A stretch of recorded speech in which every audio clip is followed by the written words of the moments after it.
di sekolah. Nah, pada kesempatan kali ini saya akan menyampaikan apa saja budaya positif yang perlu kita terapkan di sekolah. Saya akan menyampaikan materi tentang budaya positif. Adapun materi ini adalah materi yang saya pelajari pada modul 1.4 untuk kegiatan pendidikan guru penggerak. Nah, apa saja yang saya pelajari, kemudian apa saja budaya positif yang bisa dan wajib kita terapkan di sekolah, itu akan kita bahas bersama-sama. Adapun untuk bisa memahami konsep budaya positif, ada beberapa materi yang harus kita ketahui, yaitu antara lain apa itu disiplin positif dan nilai-nilai kebajikan universal. Kemudian kita harus belajar tentang apa itu teori motivasi, hukuman dan penghargaan, serta restitusi. Selanjutnya, setelah memahami hal tersebut, kita dapat masuk kepada pemahaman dan bagaimana mewujudkan serta membangun keyakinan kelas.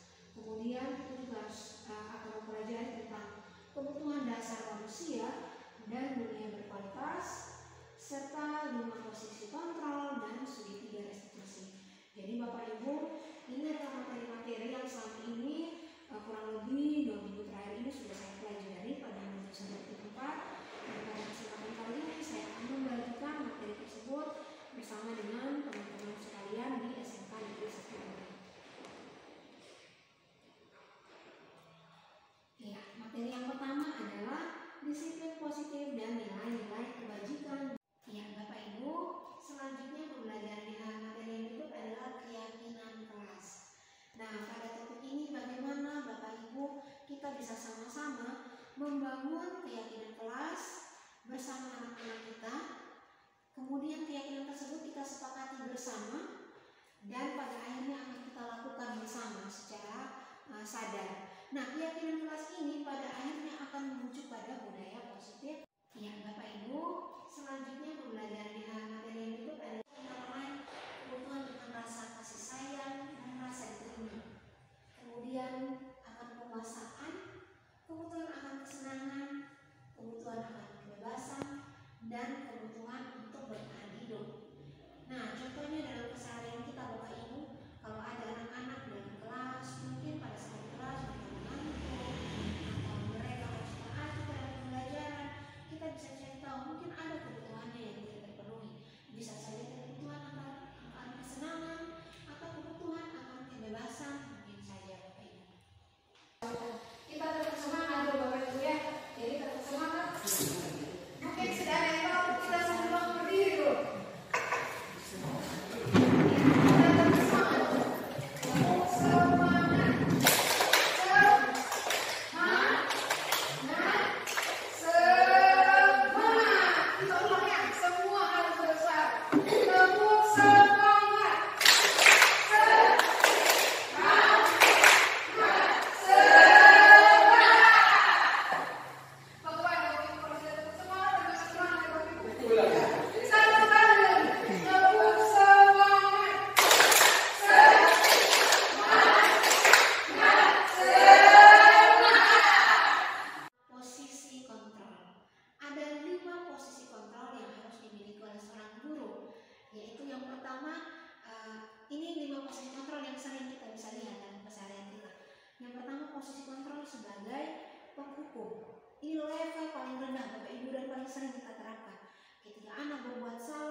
Kemudian posisi kontrol yang kedua adalah sebagai pembuat rasa bersalah. Kita memberikan narasi-narasi yang membuat anak-anak merasa bersalah kalau mereka tidak mengikuti perintah dari guru.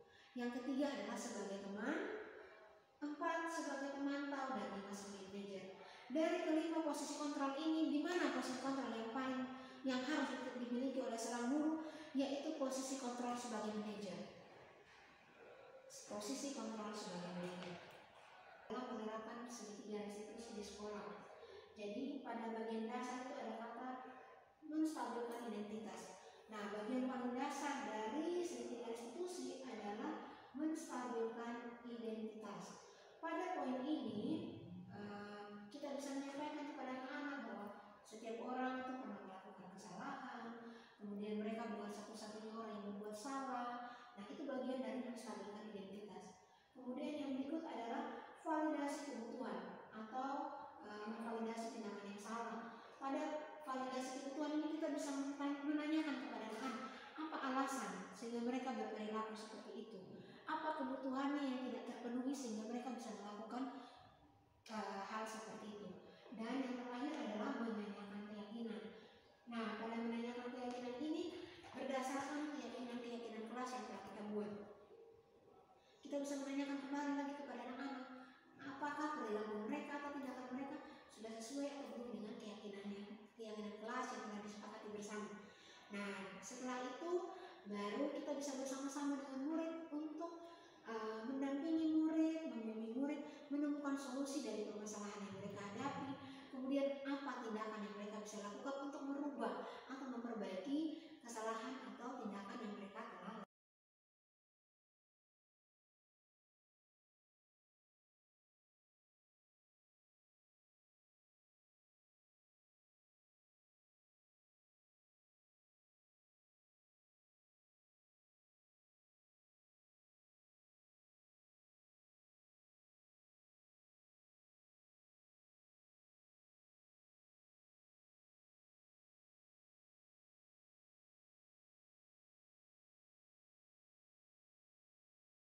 Baiklah Bapak Ibu, terima kasih atas perhatiannya. Demikianlah diseminasi budaya positif yang bisa saya sampaikan. Semoga apa yang disampaikan hari ini bisa bermanfaat bagi kita semua. Kemudian bisa kita terapkan dalam kegiatan keseharian kita di sekolah, dalam kegiatan pembelajaran, sehingga dapat mewujudkan budaya positif di sekolah dan dapat bermanfaat bagi semua warga sekolah. Saya mohon maaf kalau ada kata-kata yang salah atau ada kekurangan.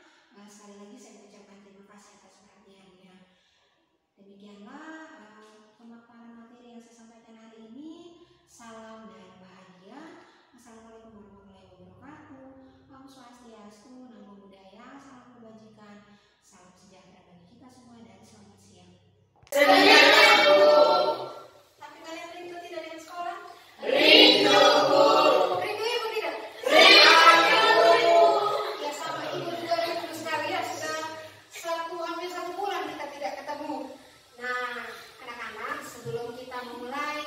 Kegiatan pembelajaran di tahun ajaran yang naik kelas 11 ya.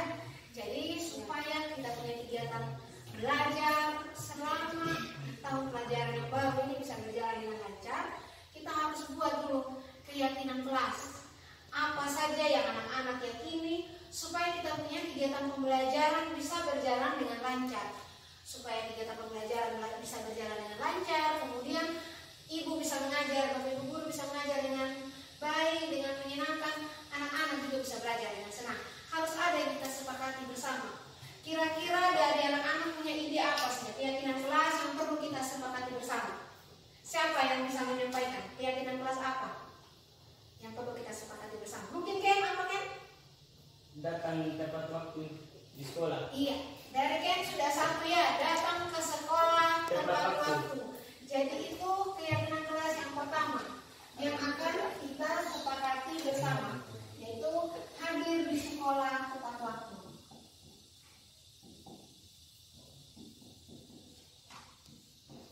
Terus apa lagi?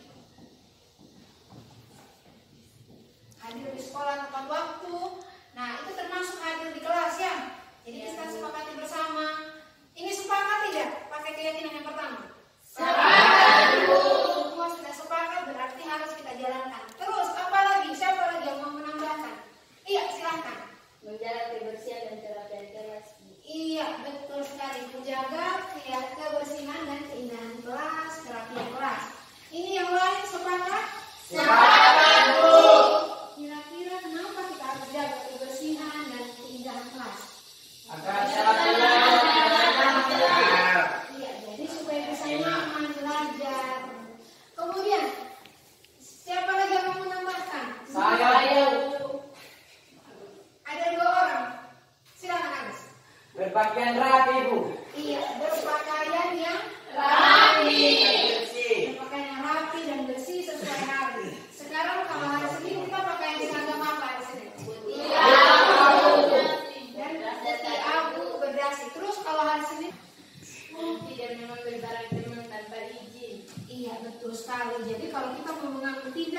mengambil barang milik teman tanpa izin. Kelas yang keempat adalah tidak mengambil barang teman tanpa izin. Yang lain sepakat? Sepakat, Bu. Nah, tambah lagi nih. Masih ada lagi? Masih, Bu. Silakan. Pilih. Menghargai dan menghormati teman. Iya, menghargai dan menghormati teman. Tidak boleh. Ini namanya kita tidak menghargai teman. Apalagi kalau sedang belajar. Contohnya teman sedang belajar, terus kita ganggu teman, kita sembunyi teman punya buku. Nah itu kita tidak menghargai teman. Jadi kita sepakat ya, keyakinan kelas yang berikut adalah menghargai dan menghormati teman. Hanya teman saja? Masih Ibu guru. Sama yang pertama. Bapak Ibu, Bapak Ibu. Iya, jadi termasuk menghormati dan menghargai bapak ibu guru kalau di sekolah.